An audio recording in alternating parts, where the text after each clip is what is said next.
Inicialmente, eu quero agradecer imensamente a você, Juliana, que, em nome da FEC, nos fez esse simpático convite, nos dando oportunidade de estudarmos juntos a doutrina espírita em geral e esse tema tão palpitante para nós todos, que é a mediunidade, pois que cada vez que nós nos sentamos juntos, trocamos ideias, nós aprendemos. Isso eu digo em relação a mim mesmo, que em contato com os amigos tenho aprendido muito e agradeço muito a Deus e aos bons espíritos por essa oportunidade de aprender, para que a gente possa ir aos pouquinhos se aprimorando, não é?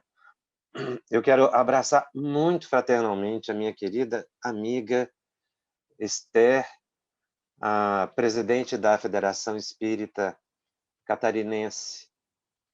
Esther é uma amiga cuja amizade, na verdade, a gente percebe que foi um reencontro de vidas passadas.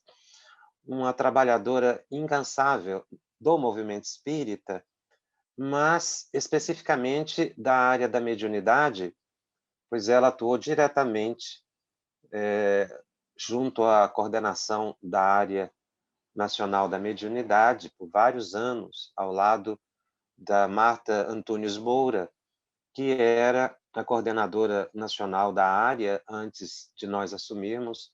Hoje, Marta é vice-presidente da FEB e Esther seguiu para a presidência da FEC. Então, a ela, minha gratidão, um abraço muito fraterno e o desejo de muito êxito nas atividades que empreende nessa atividade de coordenação, toda a equipe diretiva e da FEC. Eu quero abraçar também com muita fraternidade, muito carinho, meu querido irmão e amigo Daírson, que nos honra com a presença, ele que é um trabalhador também da área da mediunidade, já foi coordenador da área da mediunidade junto à Federação Espírita do Rio Grande do Sul, atua atualmente em uma das maiores casas do estado, se não a maior, do Rio Grande do Sul, e também é assessor na área internacional do Conselho Espírita Internacional, junto à área internacional da mediunidade, que é coordenada pela Fátima Guimarães, diretora da FEB. Eu quero, então, dar a ele as boas-vindas, agradecer pela presença e pelo apoio nessa atividade. Juliana, o tema que nos foi proposto, que a área da FEC de mediunidade nos apresentou, é um tema realmente instigante em termos de reflexão sobre a questão do estudo.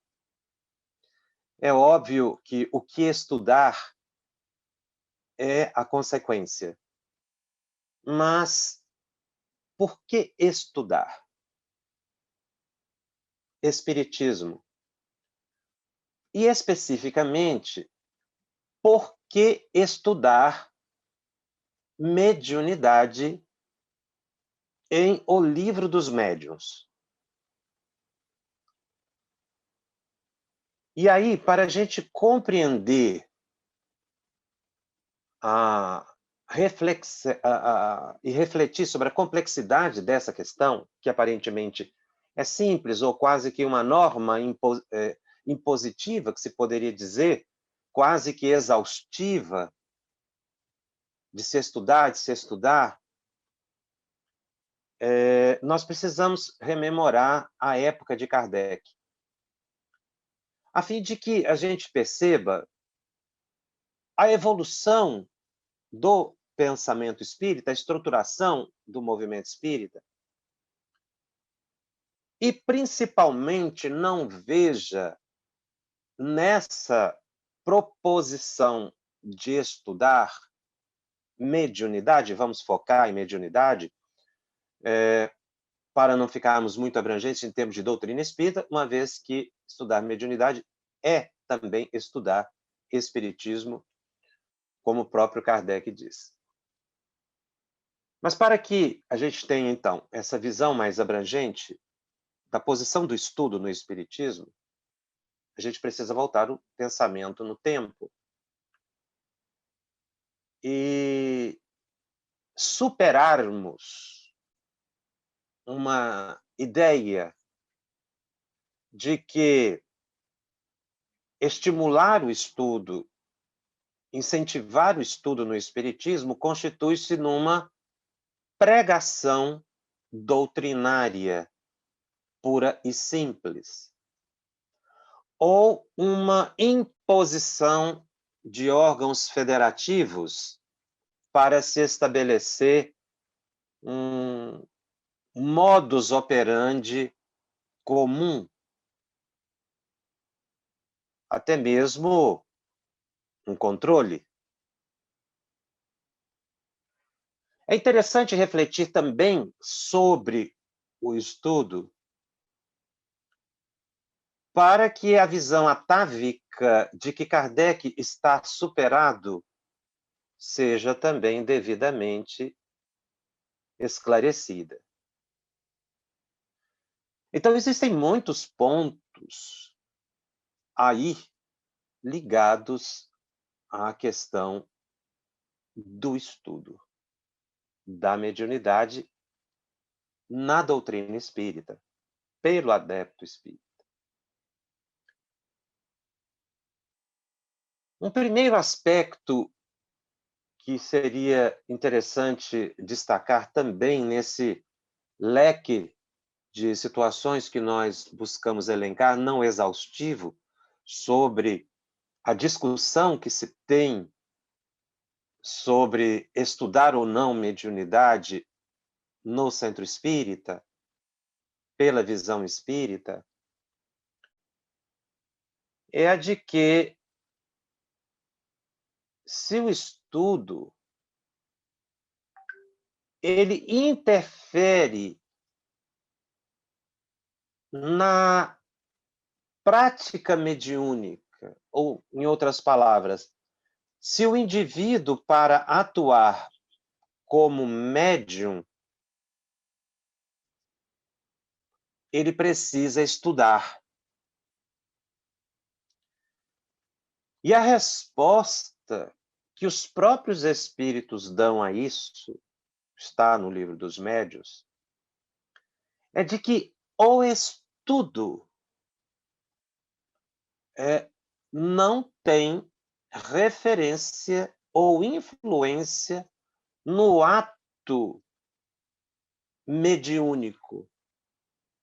Ou seja, se a pessoa conhece, estuda ou não mediunidade, na visão espírita ou não, isso não interfere no exercício da faculdade mediúnica.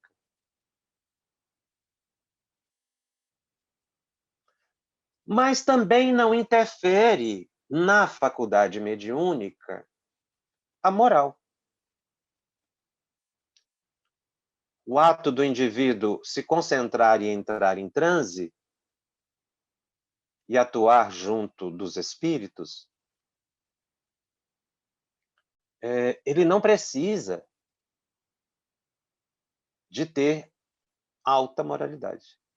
Ele não precisa estudar, e podemos dizer que ele não precisa nem ter fé, porque quando o indivíduo ele é portador de qualquer modalidade mais especificada de expansão ou expressão da faculdade mediúnica, ela vai atuar ou ela vai se exibir naturalmente.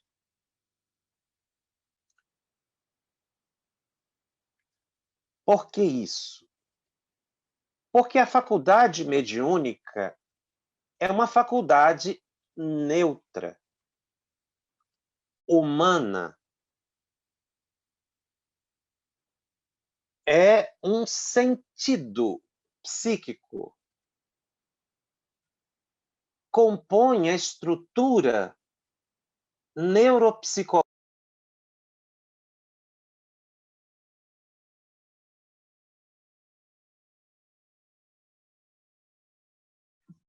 Jacobson, o teu áudio está no mudo.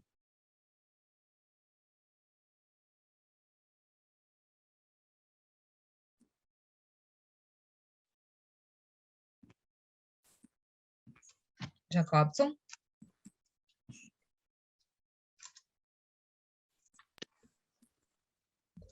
A faculdade visual que nós temos, ou seja, a possibilidade de enxergar, não depende da minha fé, não depende de eu estudar o mecanismo da visão. Eu enxergo.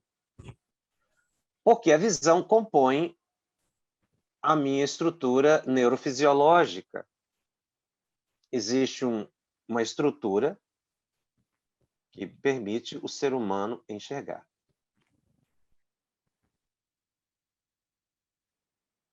Então, eu posso usar a visão para olhar o bem ou o mal.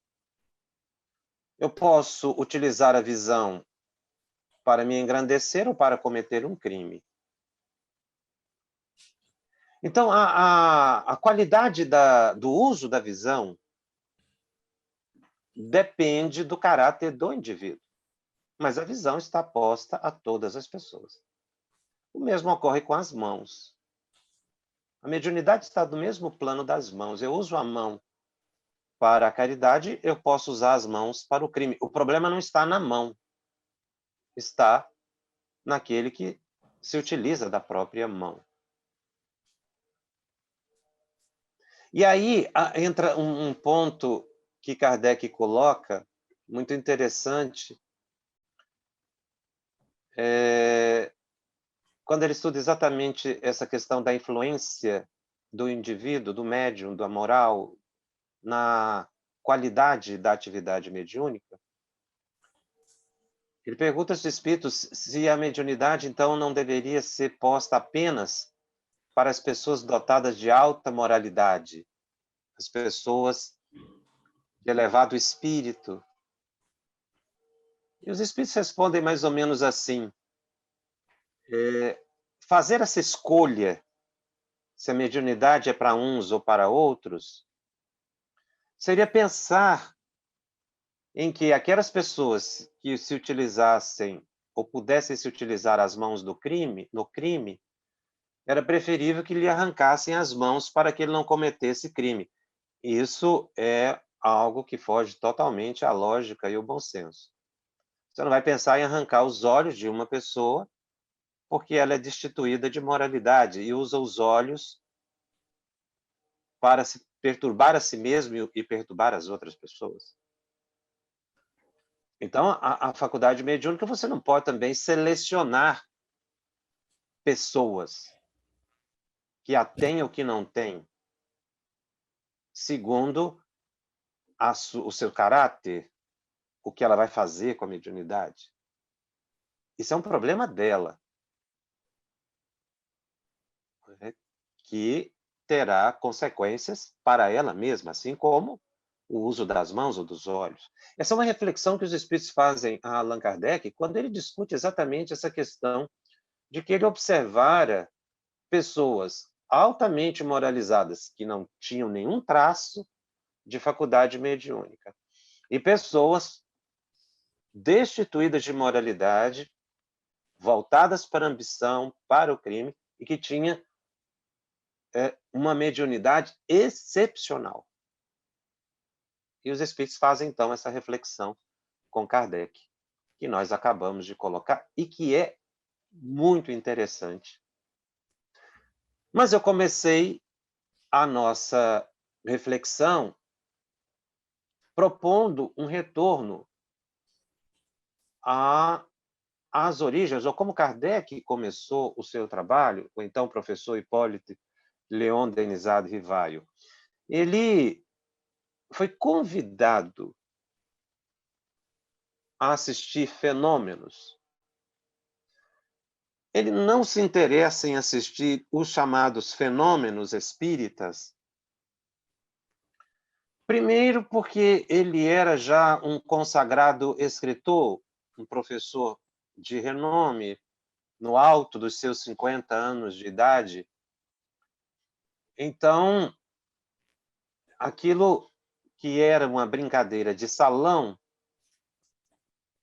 ou seja, o movimento das mesas girantes, não tinha para ele o menor interesse, como às vezes a gente se interessa por uns assuntos ou não, dependendo da nossa afinidade. Amigos insistiram e ele foi observar uma dessas sessões. Ele confessa que foi para essa reunião com uma ideia preconcebida de que a mesa se movimentava por efeito de magnetismo. Nós todos somos ímãs humanos, capazes de emitir o que se chamava na época de uma energia magnética, como um ímã. Atrair ou mover objetos seria uma consequência dessa emanação magnética que o ser humano tem. Essa era a concepção desde Mesmer e que chegou aos tempos de Kardec, embora sem nenhuma consagração científica, acadêmica, médica, como pretendia Mesmer, mas com um grande apelo junto à sociedade e, sobretudo, às mentes mais abertas, às mentes mais científicas da época, qual Kardec. Eu vou utilizar a expressão Kardec para a todo instante eu não precisar dizer o nome completo do professor Hipólito Léon. Mas cientistas como o professor Hipólito Léon Kardec tinham uma aceitação plena do magnetismo, porque era comprovável que havia possibilidade de cura através da emissão magnética, como a visão de Mesmer. Um parêntese, magnetismo, à época de Kardec, era uma prática médica, materialista, realizada principalmente pelos cientistas e pelos não religiosos, porque a religião da época não admitia isso. Então, isso ficava aos pesquisadores no âmbito cientista, independente se eram espiritualistas ou não. Aliás, a maioria não tinha nenhuma preocupação com espiritualismo. Era uma emanação puramente humana. Essa era a tese de Mesmer quando ele propõe que o magnetismo se tornasse uma cadeira médica.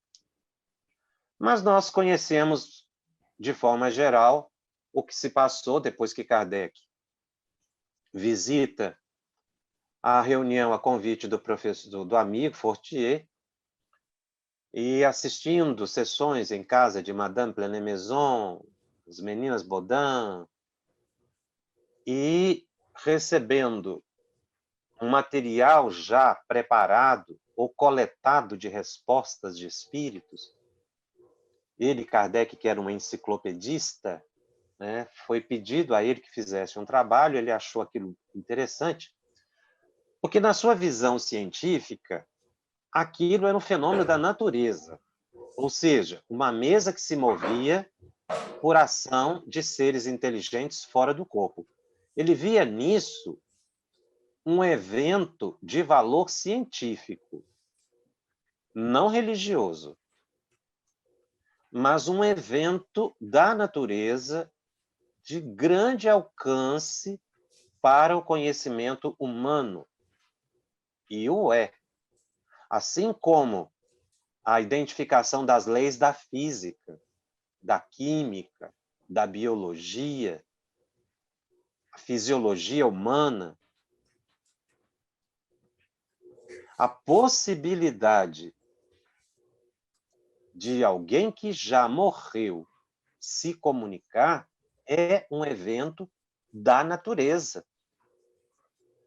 Não é um evento místico. Esse foi o entendimento do pesquisador Allan Kardec.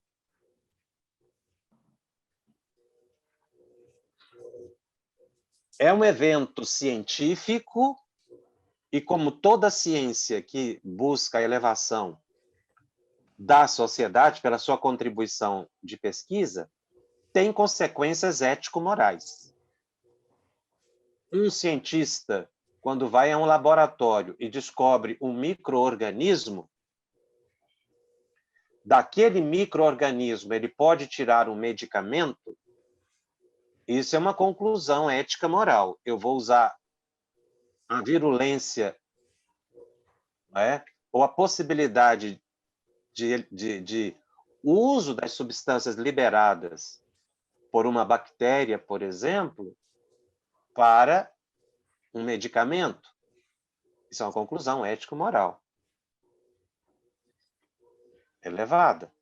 Porque também pode-se pensar em utilizar as substâncias liberadas ou produzidas por uma bactéria para se criar uma arma química e dizimar populações. São consequências ético-morais. O avanço no estudo da biologia relacionada à gravidez humana, ao mecanismo dos hormônios, desenvolvimento embrionário, que é um evento da natureza, um evento de valor científico muito grande, pode e leva a consequências ético-morais. Numa sociedade,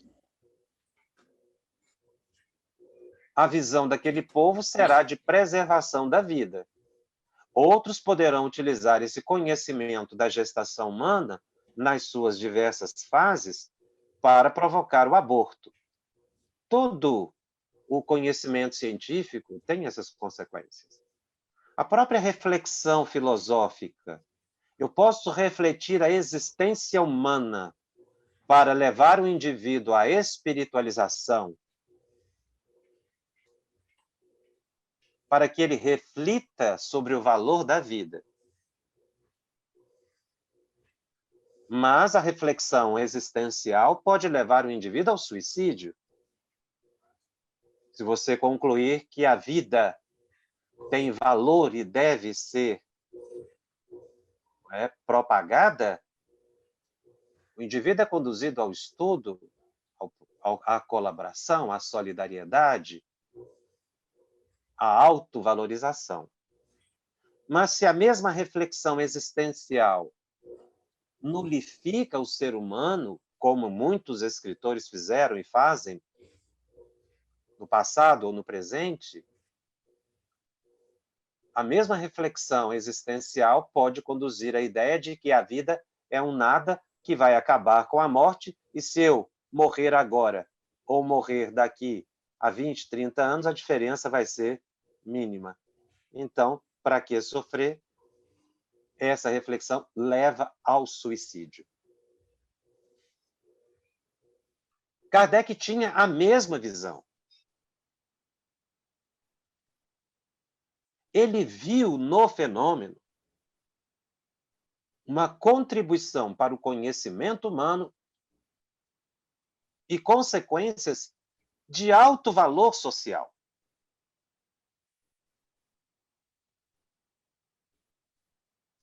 Conhecimento, porque é o estudo de um evento. O transe é um evento fisiológico, psicológico, o transe, estado alterado de consciência.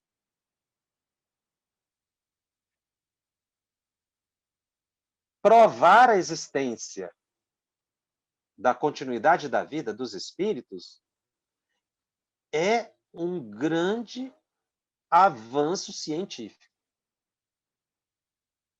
E isso, viu Kardec, tem consequências excepcionais para o avanço da humanidade.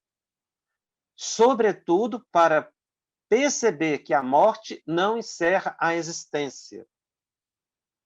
E aí já combatendo os filósofos e escritores que, ao refletirem a existência, conduzem ao suicídio. E colabora com os filósofos que refletem sobre o valor da vida, não somente para ganhos humanos, mas para a conquista de valores transcendentes, espiritualizantes, no sentido de melhor entendimento da existência na Terra, valorizando o que se tem, mas sabendo que a gente tem propósitos maiores, que é a continuidade da vida depois da morte. Então, o estudo espírita não é uma pregação doutrinária. Kardec não viu isso, não pretendeu isso, mas foi identificar leis naturais, a possibilidade de comunicação dos que já morreram com os que ficam na vida física. Obviamente, a existência da alma e as conclusões ou consequências ético-morais.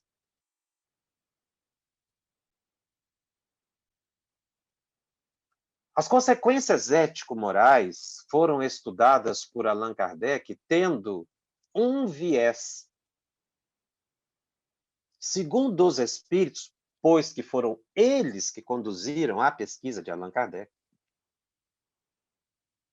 e o levaram a uma dedução lógica que, universalmente, os ensinos básicos do Cristo são aqueles que a humanidade deve almejar.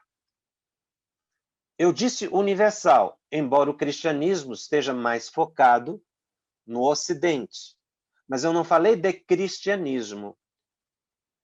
Os valores moralizantes e espiritualizantes da doutrina cristã são universais. Amor, caridade, perdão, solidariedade, benevolência, indulgência são valores humanos universais. Você vai encontrar no budismo, no shintoísmo, no hinduísmo, nos muçulmanos e nas diversas ramificações do cristianismo. Esses elementos de alta moralidade ou espiritualidade são comuns em todas as religiões. Foi isso que Kardec trabalhou. Foram as consequências que ele tirou do conhecimento do evento natural, que é a sobrevivência da alma e a possibilidade da comunicação. Não foi criar o intento de Kardec mais uma religião. Nunca foi.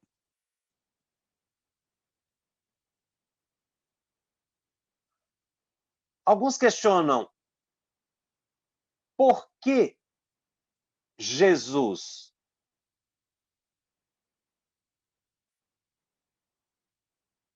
e essa pergunta foi feita por um médium não espírita. A época de Kardec está publicado na Revista Espírita. Esse médium, como disse, não era espírita, mas psicografava. Psicografia é uma possibilidade humana. A certa altura, ele também não era cristão. Ele pergunta ao seu mentor por que na Sociedade Parisiense de Estudos Espíritas, os espíritos falavam com tanta insistência em Jesus. Eu achei essa pergunta muito interessante. Está na Revista Espírita de 18 1861, Kardec publicou, porque esse médium fez a pergunta, recebeu a resposta, psicografou e mandou para Kardec. Primeiro, ele se apresenta, ele diz que não era espírita, não era cristão, e realmente ele achava muito estranho que todos os escritos da Sociedade Parisiense de Estudos Espíritas fossem trabalhadas a moral de Jesus. Então, ele, como não cristão, aí vinham muitos espíritos ligados à teologia católica. São Luís, Santo Agostinho, não é? Padres, curas, enfim, inúmeros se manifestavam. Embora Kardec tenha recebido também comunicações de espíritos ligados à China, à África. E aí, esse médium faz a seguinte pergunta: em todas as comunicações feitas à Sociedade Parisiense de Estudos Espíritas, cita-se Jesus como sendo o que ensinou a mais bela moral. Que devo pensar disto? Esta pergunta feita por uma pessoa que não é cristã tinha um alcance muito grande. Ou seja, não tinha sentido isso. Porque ele não cita nenhum, por exemplo, ou não se focava, por exemplo, nos grandes personagens do Velho Testamento. Ele estava perguntando isso, porque ele não era cristão. Ele queria saber por que Moisés não era o foco, uma vez que ele seguia Moisés, o Velho Testamento, e não o Novo Testamento. E o mentor dele deu a resposta. Mais ou menos assim: sim, o Cristo foi o iniciador da moral mais pura, a mais sublime, a moral evangélica cristã, que deve renovar o mundo, aproximar os homens e os tornar a todos irmãos. A moral que deve fazer jorrar em todos os corações humanos a caridade, o amor ao próximo, que deve criar entre todos os homens a solidariedade comum. Enfim, a moral que deve transformar a terra e dela fazer uma morada para espíritos superiores aos que hoje a habitam. É a lei do progresso a qual está submetida a natureza. E o Espiritismo é uma das forças vivas de que Deus se serve para fazer a humanidade avançar na via do progresso moral. São chegados os tempos em que as ideias morais devem desenvolver-se para realizar o progresso que está nos destinos de Deus. Elas devem seguir a mesma rota percorrida pelas ideias de liberdade das quais eram precursoras. Mas não se deve crer que esse desenvolvimento se fará sem lutas. Não. Para chegar à maturidade, elas necessitam de abalos, de discussões, a fim de que possam atrair a atenção das massas.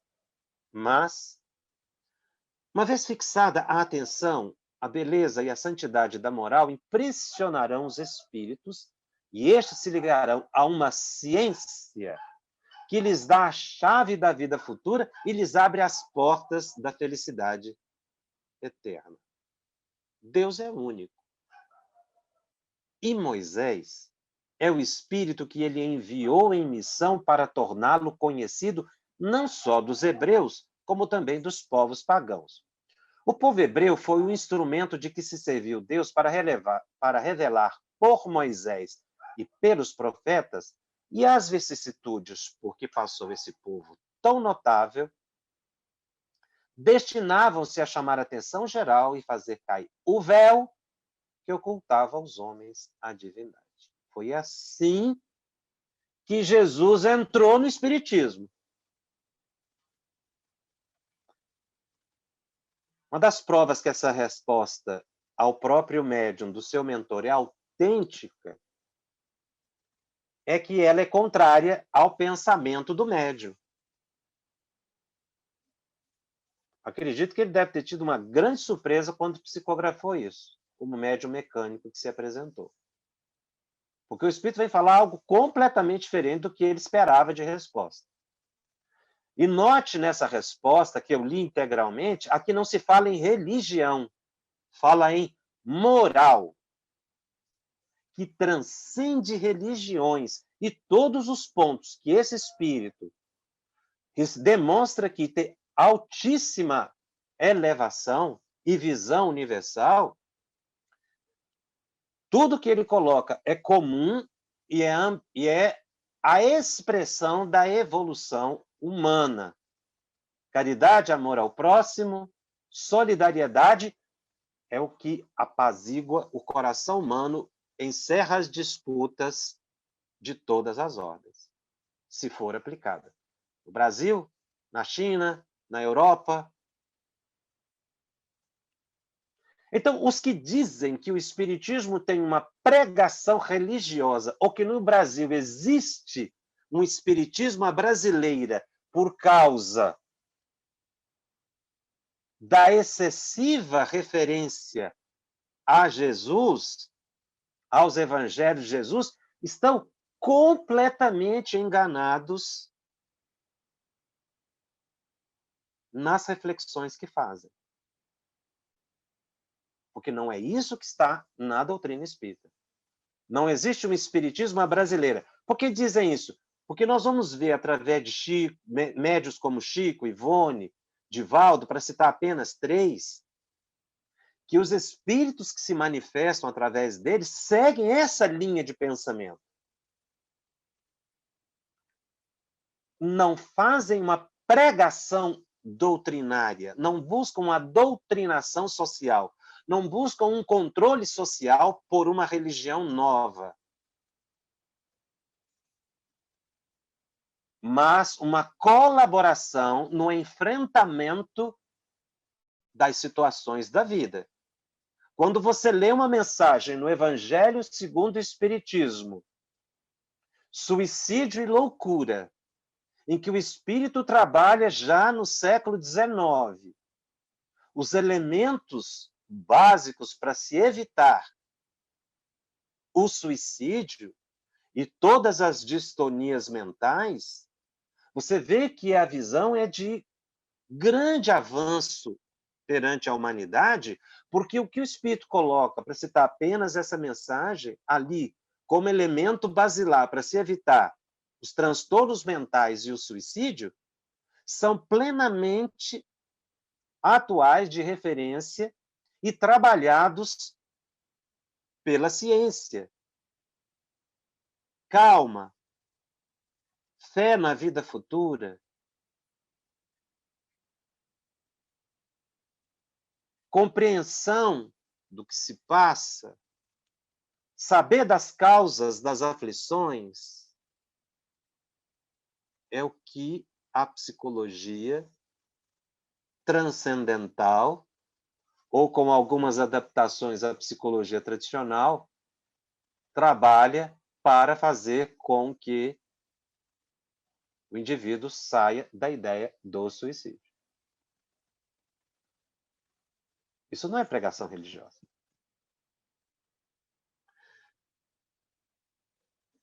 É o tríplice aspecto da doutrina que nós estamos aqui trabalhando: ciência, filosofia e religião. Kardec faz bem questão de deixar claro que a expressão religião é a condução do indivíduo à autoespiritualidade, religação do indivíduo a Deus, como diz o Espírito Emmanuel.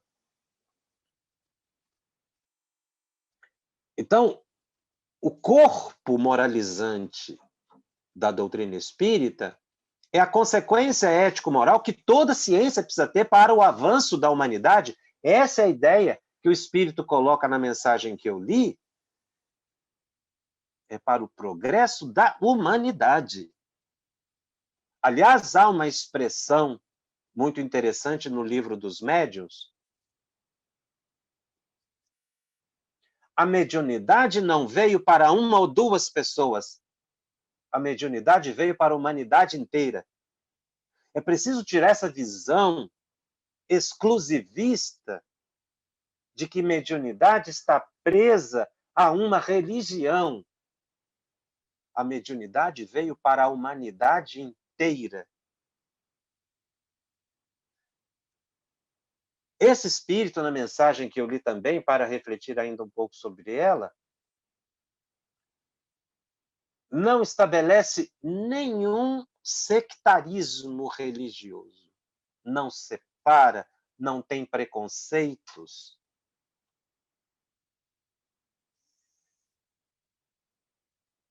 Que são pilares do Espiritismo. Caridade, solidariedade, benevolência, amor. É isso que vai fazer. São esses valores que vão transcender a humanidade. E como diz o Espírito, fazer nela morada de espíritos superiores, que é o progresso que a gente está chamando hoje de transição planetária. Nós estamos vivendo plenamente isso. Daí porque Kardec obtém uma resposta direta na questão 625 de O Livro dos Espíritos, quando ele pergunta sobre o tipo mais perfeito que Deus tem oferecido ao homem para servir de guia do modelo, e eles respondem Jesus. A mensagem publicada em 1857, depois vem ser ratificada em 1861, não é? Como eu disse aqui, por esse espírito que não assina, apenas como mentor do médium, na revista Espírita. Assim é que, compreendida bem a questão das consequências ético-morais do saber espírita e da reflexão existencial do espiritismo,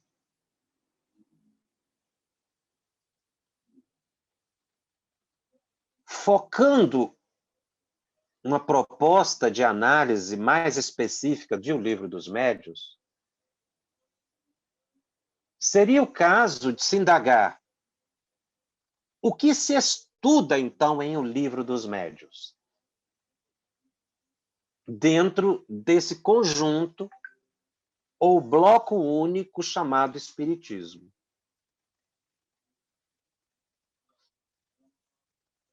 Nós podemos resumir que O Livro dos Médiuns está estruturado em dois eixos temáticos.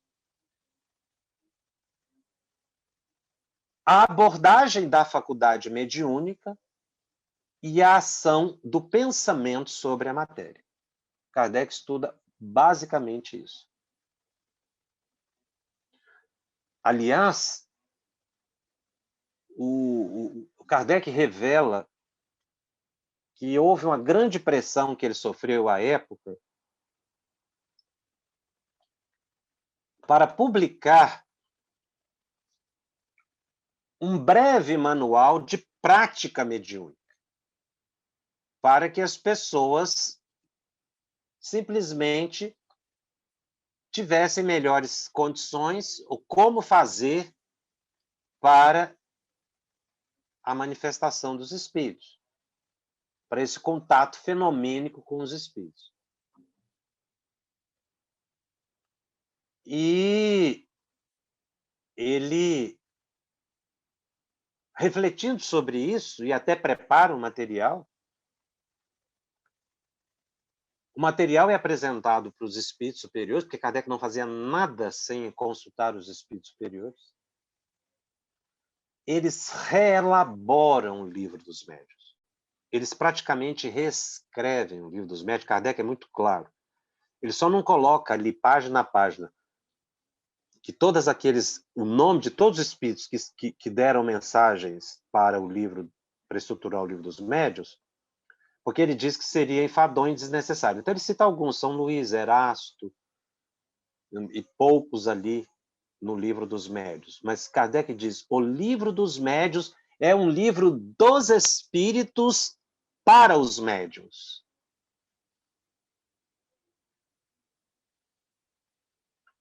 É um livro dos espíritos para o adepto espírita. Então, o Livro dos Médiuns é uma obra mediúnica. Ela não é uma compilação puramente Kardec, mas um trabalho dos espíritos. Isso tem relevo. Porque os espíritos não montaram um manual para a prática mediúnica.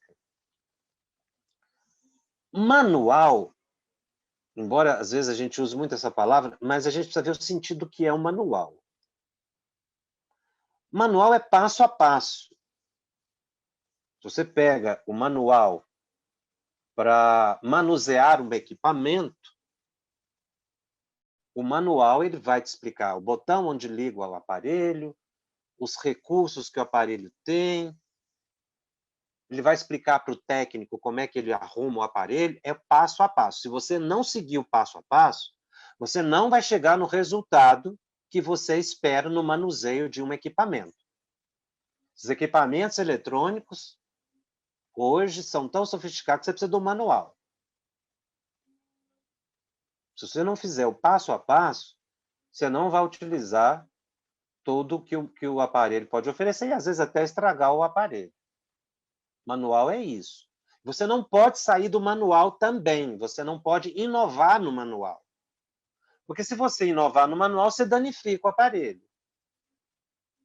Seja um simples telemóvel, um aparelho celular, ou até um carro, um automóvel, ou uma máquina sofisticada. Tudo tem manual. É o caminho, é o passo a passo. Kardec diz textualmente: Livro dos Médiuns não é um manual.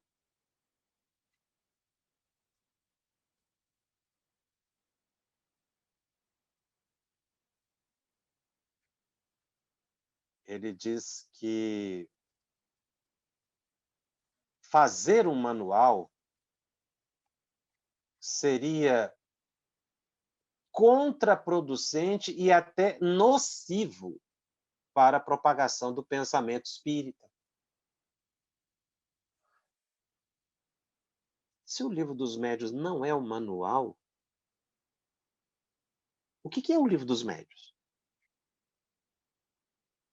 Primeiro, o Livro dos Médiuns é uma continuidade natural de O Livro dos Espíritos. Se você quiser entender Espiritismo, você tem que ler o Livro dos Médiuns. Você não pode ficar só no Livro dos Espíritos ou pular o Livro dos Médiuns. Primeiro, porque ali você vai entender quem é médium.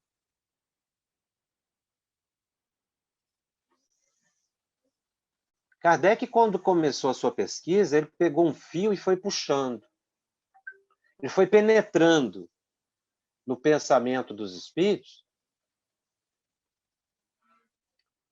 E ele, que pensava que estava estudando meros fenômenos, ele tem uma surpresa. Porque ele identificou a sociedade dos espíritos. A coisa era muito maior do que ele podia imaginar inicialmente. Uma sociedade complexa, superior à nossa, mas com submundos muito ligados ao nosso. Ele percebeu que refletir a existência humana sem considerar a continuidade da vida é ter uma visão parcial da natureza humana, do seu saber, do motivo da existência, dos propósitos da vida. A palavra vida no Espiritismo vai além da morte. E o indivíduo retoma uma sociedade. Quando ele coloca a palavra sociedade, ele fala de uma dimensão ele não fala de um mundo diferente, porque o mundo é a Terra. Mas na Terra, nós temos uma dimensão em que a matéria é mais densa para quem está no corpo físico, que é essa que eu toco. Mas na Terra existe uma outra dimensão formada por estados de matéria que a ciência ainda não conhece e que provoca dentro desse globo, ou nesse envoltório, melhor dizendo, que é o planeta Terra, uma estrutura muito complexa, formada por dimensões que se interpenetram. E é aí que nós habitamos, num planeta de dimensões materiais extremamente diversificadas. Como os espíritos não tinham possibilidade de definir esses estados de matéria, porque faltava palavra e avanço científico, eles resumiram tudo numa palavra só, ou numa expressão só. Vamos chamar tudo de fluido cósmico universal para simplificar, porque, na verdade, não tem palavra para você definir, além desse estado de matéria que a ciência conhece, físico, sólido, gasoso, energia, radiante, e outros tantos que foram descobertos depois, mas tem outros ainda que a ciência não conhece. Então, como falta, vamos chamar tudo de uma coisa só, fluido cósmico universal. Mas não é uma coisa só. E é apenas um nome que está se dando para um estado de matéria. Podia dar o nome A, B ou C. Eles deram esse nome, para Kardec para simplificar. Muitas pessoas até questionam, mas fluido, ele não é fluido, essa expressão está errada no Espiritismo. Essa expressão não diz realmente qual é esse estado de matéria. A palavra fluido, os espíritos devem ter utilizado, porque é algo que flui, que se espalha universalmente. Mas não é que a matéria do mundo espiritual ela flui. Flui nesse sentido, né, de expansão, mas ela, ou como a água, mas ela não é um fluido como um líquido que é mais sutil. Não é simplesmente isso. Não tem palavra, não tem termo de comparação. A única coisa que eles conseguem comparar para Kardec é dizer assim, olha, o estado primordial do fluido cósmico universal, mais próximo que você pode imaginar é o próprio magnetismo humano, que ninguém consegue ver, nem o ectoplasma, que foi usado por Charles Richer mais tarde, não consegue expressar as variedades todas, que são infinitas. Então, eles mostram a Kardec que a gente vive num planeta com diversas dimensões. A gente usa muito a expressão mundo material, mundo espiritual. Isso não existe. São expressões didáticas. Eu não combato isso particularmente, pode continuar usando, mas tira a ideia de mundo. Nós vivemos num mundo só, de dimensões diversificadas. Nesse contexto,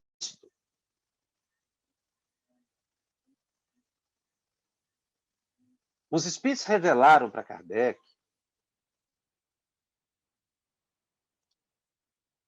que existe no ser humano uma possibilidade natural de você comunicar-se com outras pessoas, estejam elas no corpo físico ou fora do corpo físico, pelo pensamento. Que é algo também inimaginável.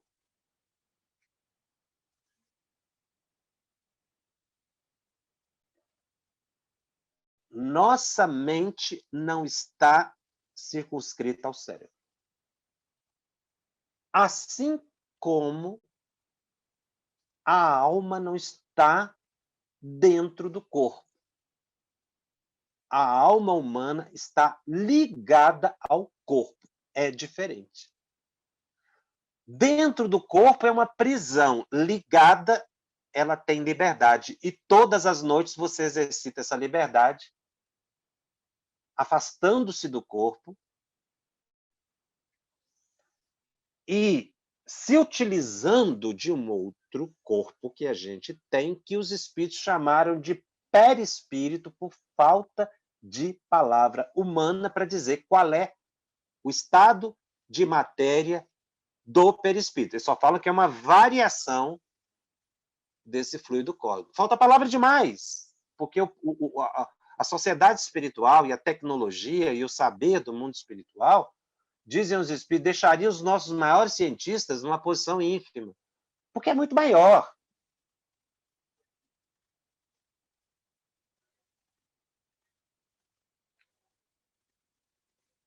Mas tem mais. Eles mostram para Kardec que a nossa mente tem possibilidades muito amplas. A expansão do pensamento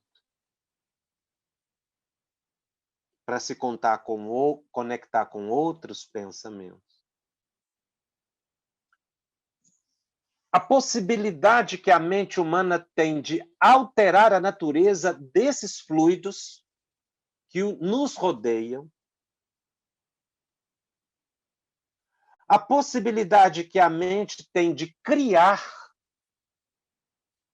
objetos, manipulando instintivamente esse fluido cósmico universal.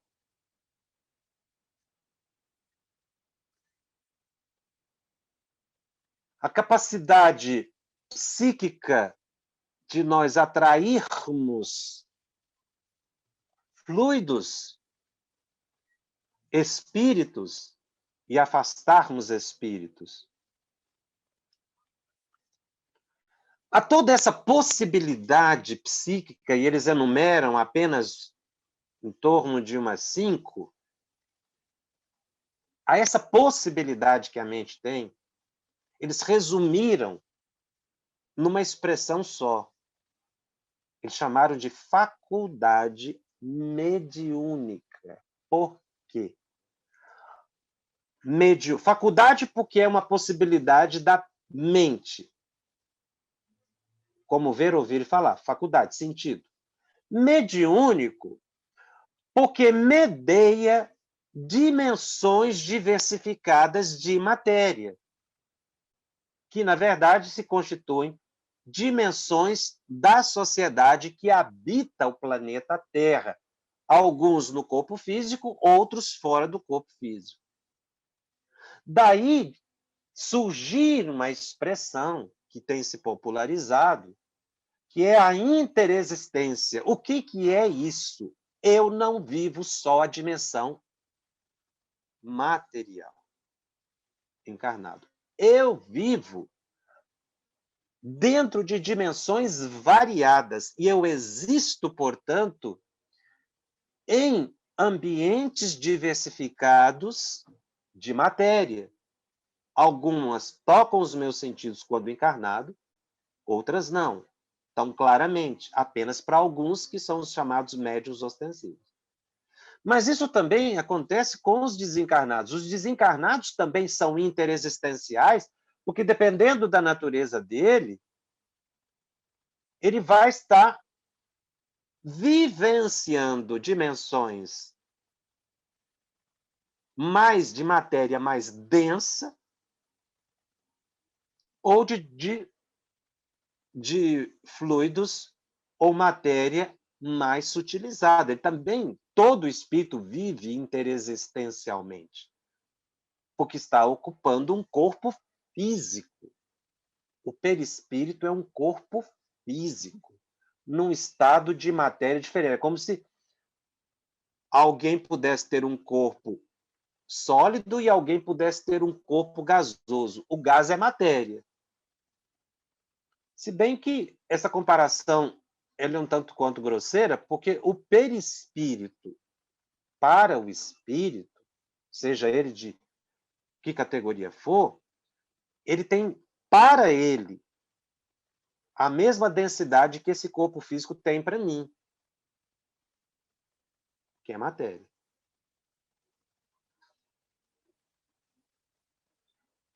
Então, a essa possibilidade psíquica,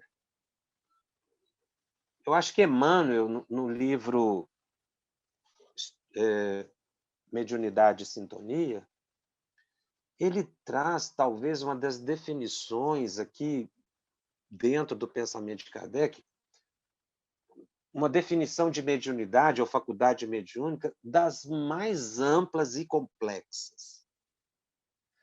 Ele diz assim: mediunidade é força mental, talento criativo da alma, capacidade de comunicação e interpretação do espírito e imã do próprio ser. Ele coloca 5 possibilidades da faculdade mediúnica. Força mental. Pelo pensamento atua-se na matéria. Isso é um ato mediúnico.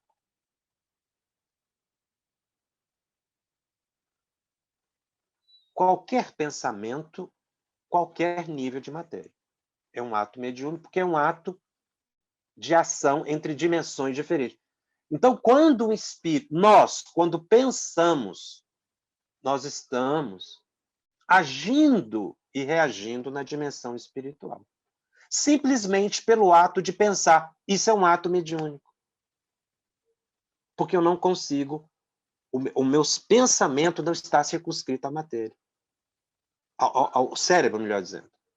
E a matéria que está em torno de mim sofre a repercussão do meu pensamento. Uma outra questão dessa força mental é que há um mecanismo inconsciente, automático, no cérebro espiritual, que determina a fisiologia também automática, simpática ou parasimpática do corpo físico, que é o metabolismo orgânico, o batimento do coração, que você não pensa para que isso aconteça. São comandos mentais contínuos, mas que não provém do cérebro físico, provém do cérebro espiritual. O espírito tem, dentro da sua estrutura, um comando automático de controle de metabolismo humano, orgânico, que reflete no perispírito, que também é composto pelos mesmos órgãos do corpo físico, e que passa para o corpo físico. Então, essa força de comando da psique do espírito encarnado para determinar o funcionamento celular é um ato mediúnico, numa expressão mais ampla. Porque é um ato de intermediação, é um espírito atuando sobre a matéria. Primeiro nível, perispírito, segundo nível, corpo físico.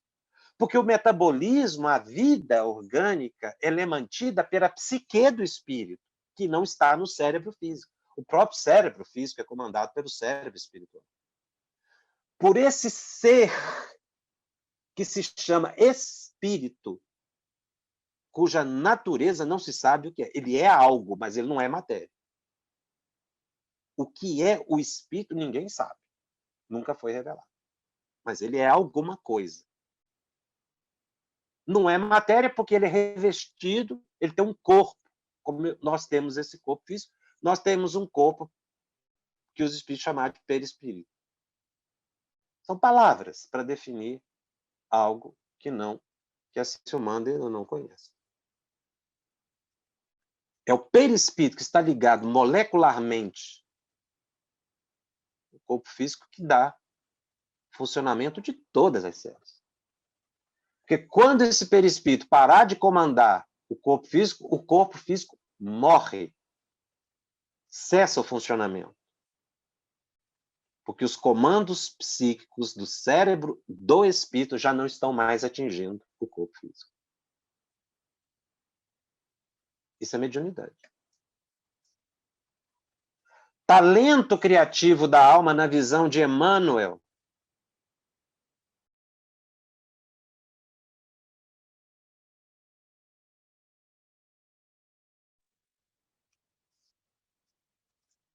A possibilidade de imaginação, e já caminhando para o encerramento, não sei se perdeu aí alguma parte que eu falei, que o meu microfone parece que fechou. Depois a Juliana nos ajuda aí. Para fechar a ideia, o talento criativo da alma é a imaginação, que é capaz de criar objetos, imagens, vivificar na dimensão espiritual e no corpo físico.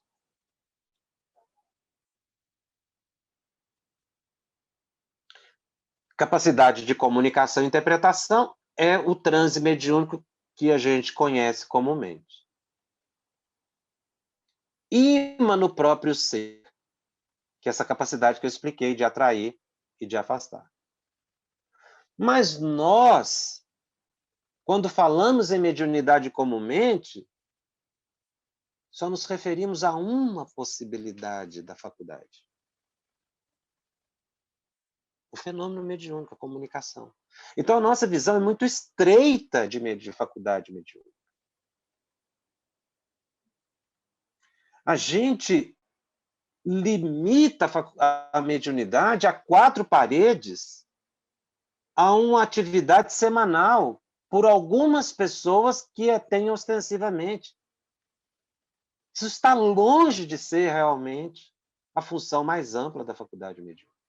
É uma visão reducionista, encastelar a mediunidade a 4 paredes. Nunca foi o propósito de Kardec. Por isso que nós dizemos que os eixos temáticos de O Livro dos Médiuns são 2. O estudo da faculdade mediúnica, que são todos esses potenciais psíquicos, e a atuação do pensamento sobre a matéria, alterando, que é a linguagem universal, é a força de comando que nos rodeia. É isso que se estuda em O Livro dos Médiuns. É isso que a gente chama de mediunidade.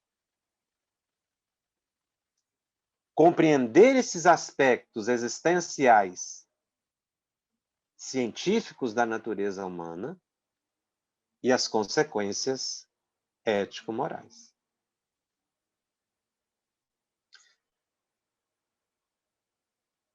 E aí, para concluir, eu não posso deixar de dizer, há um paradoxo. O Espiritismo é uma doutrina fenomênica, surgiu pelo fenômeno, mas ela é voltada para o estudo. Por quê? Porque foi isso que os espíritos mostraram. É preciso ampliar a visão sobre o estudo da mediunidade. A gente ainda a tem como um estudo de preparação de pessoas para ir para uma reunião mediúnica. E não foi o propósito de Allan Kardec.